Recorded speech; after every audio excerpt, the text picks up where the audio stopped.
a ver, entonces decíamos que la, eh, hemos estado viendo la negociación, y esta negociación suponía una serie de aspectos que hasta ahora hemos estado viendo desde el punto de vista local y en algunos casos con algunos ejemplos de exportación. Pero ya ahora vamos a analizar la negociación internacional, ¿no? Y en esta negociación internacional que vamos a analizar, ya no solo vamos a considerar el famoso contrato de compra-venta, sino también podríamos considerar otros tipos de contratos, como el contrato de distribución, franquicia, joint venture, por ahí transporte internacional, agencia, entre otros. Por tanto, es necesario que nosotros tomemos en cuenta la característica y naturaleza de los distintos tipos de contratos que hay y que tienen un carácter internacional. No es la naturaleza del curso, pero igual voy a colgar algunas lecturas donde se va a mostrar los distintos tipos de contratos que hay, ¿no? Y que es necesario que nosotros analicemos y evaluemos bien cuáles son los componentes de estos contratos, porque ahora sí vamos a analizar bajo cualquiera de estas variables, o sea, bajo cualquiera de estos contratos que se dan en el ámbito de los negocios internacionales. Eso como primer punto. Otro elemento importante que vamos a tomar en cuenta se liga mucho con el entorno, ¿no? Político, legal, económico y comercial puntualmente, donde vamos aquí ahora a analizar muy bien, o en mayor medida, cuál es ese impacto de estos elementos del entorno. Si ustedes se percatan, no he puesto el elemento cultural, porque el elemento cultural ya ha sido analizado como parte del proceso de negociación, ¿no? Sobre todo en la planeación. Entonces, por eso es que no lo he considerado dentro de este análisis de la negociación internacional. Además, vamos a ver que hay una serie de etapas que coinciden mucho con lo que hemos estado viendo nosotros en las clases previas, pero hay ciertas matices que hay que analizar. En primer lugar, aparece aquí un elemento que se relaciona mucho con lo que nosotros conocemos como la toma de contacto, ¿no? Y alude justamente al acercamiento que uno previamente tiene que hacer para poder desarrollar esta negociación internacional. Este acercamiento se puede dar bajo el enfoque de las ferias internacionales, misiones comerciales, bajo el contacto de una tercera empresa que te brinda el nombre de alguna otra empresa de la cual desea o pretende adquirir el producto o servicio que tú vas a desarrollar o que tú desarrollas en el mercado. Entonces, esta toma de contacto básicamente permite, ¿no?, ese primer gran paso antes de iniciar lo que llamamos nosotros la preparación. Y claro, la preparación, el encuentro, la propuesta, la discusión y el cierre, ya lo hemos visto, ya lo hemos desarrollado en las etapas previas que hemos estado viendo en las clases pasadas. Ahora, lo que sí debemos de tomar en cuenta es que en este proceso de lo que nosotros llamamos el tema de las negociaciones internacionales, surge también otro elemento que es importante tomar en cuenta, como es el aspecto cultural, ¿no?, que ustedes ya muy bien lo han analizado. Sin embargo, yo les he colgado en los materiales una lectura que justamente habla de los elementos culturales en función de las zonas. Y eso es bueno que ustedes lo revisen para poder ver hasta qué punto estos elementos culturales van a influir. Luego, también nosotros hemos analizado el tema de Hofstede y cuáles son esas variables en función del país. Y eso es un elemento que sí o sí lo vamos a necesitar en el análisis que vamos a realizar. Y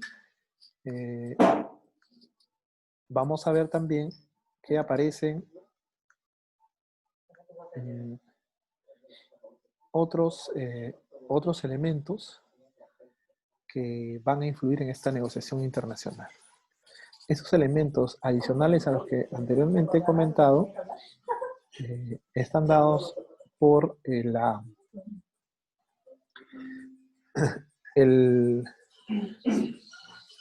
ciertos elementos culturales y que es necesario analizarlos en función del mercado con el cual uno se está desenvolviendo. Por ejemplo, la noción del tiempo es un elemento que es fundamental en el desarrollo de estos negocios. Para algunas culturas el tiempo es circular y para otras el tiempo es lineal, por ejemplo, ¿no? Otro elemento que también hay que tomar en cuenta se relaciona mucho con lo que nosotros hemos visto como comunicación verbal y no verbal. Y dentro de ello, de la comunicación no verbal, podemos destacar la proximidad, podemos destacar la expresividad, podemos destacar los gestos. Estos elementos que hemos visto en su momento y que probablemente no cumplieron un papel tan fundamental como si iba a cumplir en una negociación internacional, ahora sí tenemos que analizarlos en mayor medida. Y otro elemento que también hay que tomar en cuenta refiere a las famosas falacias, ¿no? Las falacias en el desarrollo de la negociación o negociaciones. Y en ese sentido, en la evaluación previa que ustedes han tenido, pocos han entendido lo que era una falacia, ¿no? La falacia no está dado sobre la base de situaciones o contextos, sino está dado sobre la base de argumentos. En el desarrollo de una negociación nacional o internacional, uno utiliza argumentos para poder sustentar una posición, para poder sustentar o describir una característica de un bien o un servicio. Sin embargo, la forma como describe, cómo sustenta, lleva muchas veces a cometer falacias, ¿no? Una falacia que se puede dar, por ejemplo, en este contexto, ¿no? Podría estar referido a lo que nosotros llamamos, y en la evaluación se preguntaba, ¿no? ¿Qué es una falacia de ambigüedad? O, perdón, un ejemplo de falacia de ambigüedad, un ejemplo de falacia de autoridad, ¿no? Y ese ejemplo, referido a la falacia, sea de ambigüedad o de autoridad, en mayor medida está referido a cómo nosotros analizamos en determinado contexto estos elementos, ¿no? Por ejemplo, una falacia de ambigüedad está referido a que en una negociación alguien puede utilizar, ¿no?, el argumento de que los elementos, o por ejemplo, que el producto que yo quiero comercializar o pretendo ingresar a determinado mercado es un producto que es un producto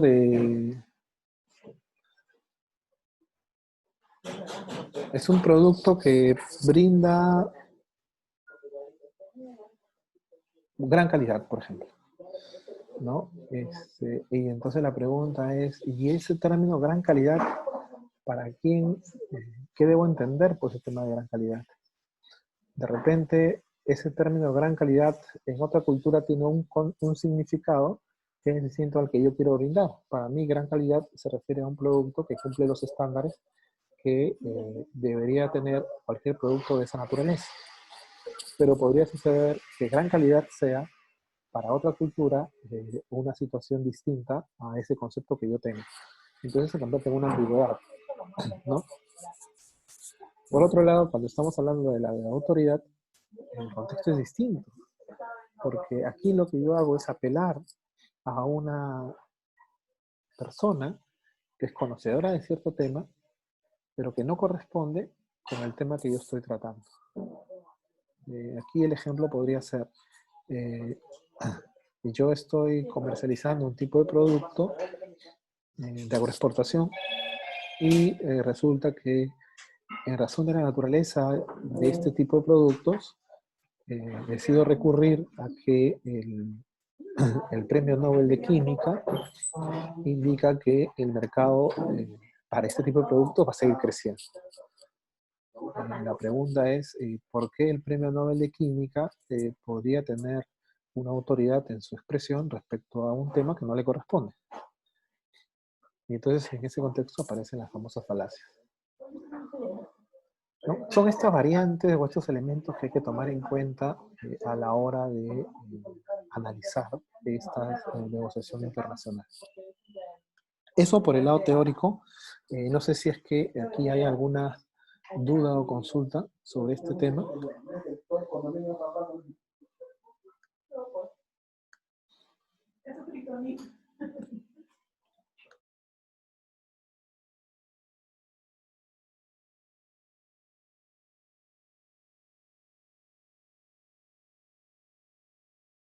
Esto, chicos, ¿alguna duda o consulta para pasar a la parte práctica?